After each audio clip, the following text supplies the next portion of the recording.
আমার রাসূল গ্যারান্টি দিয়ে বলেছেন তোমাদের জান্নাতে নিয়ে যাওয়ার দায়িত্ব আমার। কে বলেছেন? আমার রাসূল বলেছেন। আর রাসূলকে টপকে কোনো মানুষ জান্নাতে যাবে এটা আশা করাটা তার ভুল, অবশ্যই ভুল।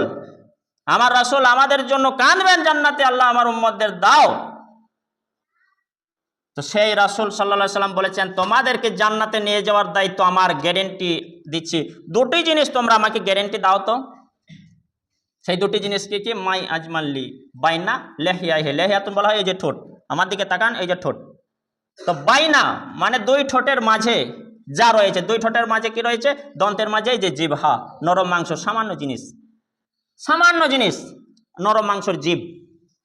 তো জিভের কি যে ধার, কামারশালী আজকে একটা কাস্তে পুড়ি কাটিয়ে আনলেন, আজকে একটা শাবল পাজিয়ে আনলেন, দা কাটারি পাজিয়ে আনলেন, তার যা ধার তার থেকেও বেশি ধার হচ্ছে জিভের। একটা মানুষকে একটা প্যারাক দিয়ে হাতুড়ি দিয়ে কপালে যদি এরকম ফোটান, ফোটাইতে 1 মিনিট টাইম হয়তো লাগবে, কষ্টটা যা পাবে তার থেকেও বেশি কষ্ট পাবে এই জিভ দিয়ে যদি দুটি অকপট কথা, বেকা কথা, টেরা কথা আঘাত দিয়ে বলে দেন। আর জিভের আঘাতটা, তীরটা কোথায় গাঁথে জানেন? যে আঘাতটা পায় সেই জানে, সেই বুঝে, যে দেয় সে বোঝে না, আঘাত পায় সে বোঝে।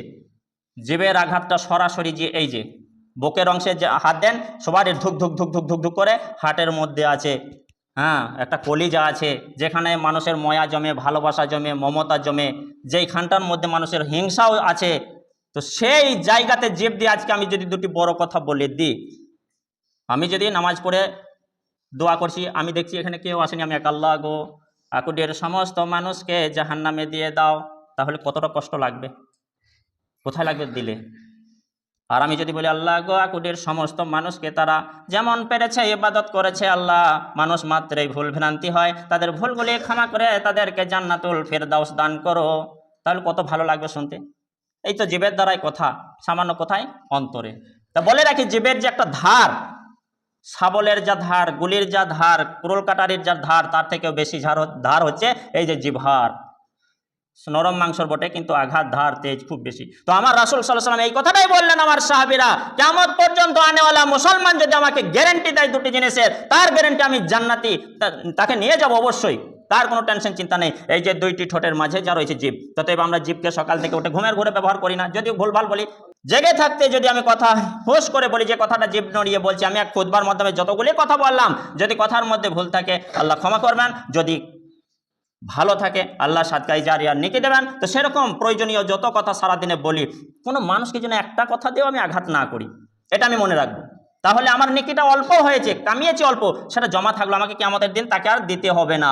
আর যদি আমি একেবারে বড় জোব্বা, একেবারে টাকনোর ওপর পর্যন্ত সেন, আতর, শর্মা, কি সুন্দর সুশ্রী, আমাকে দেখলে মনে হয় আসসালামু আলাইকুম, আসসালামু আলাইকুম, ফেরেস্তার মতো, মিনি ফেরেস্তা, ছোট ফেরেস্তা, হাফ ফেরেস্তা, আর এদিকে মানুষের জানকে জ্বালিয়ে দিলাম, ঝাঁঝরা করে দিলাম এই জিভ দিয়ে। আল্লাহ বলছেন, আল্লাহর নবী সাল্লাল্লাহু আলাইহি ওয়াসাল্লাম বলেছেন, আব্দুস সামাদ তোমার দায়িত্ব আমি নেব না, তুমি বোঝাপড়াটা আল্লাহর সঙ্গে করে নাও জান্নাতে যাওয়ার, তোমার দায়িত্ব নিতে পারবো না।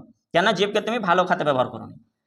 ওয়াবাইনা রিজলাহে, আর দুইটি জাঙ্গের মাঝখানে যা রয়েছে অর্থাৎ লজ্জাস্থান, কেউ যদি হেফাজতে রাখতে পারে তাকে জান্নাতে নিয়ে যাওয়ার দায়িত্ব আমি নিয়ে নিলাম। তো আমরা সকলের কাছে আবেদন রাখবো ইনশাআল্লাহ যে যতদিন চলবো আপাতত জিভ তাতে হেফাজতের সাথে রাখতে পারি। আল্লাহ তৌফিক দিন, বলি আল্লাহুম্মা আমিন।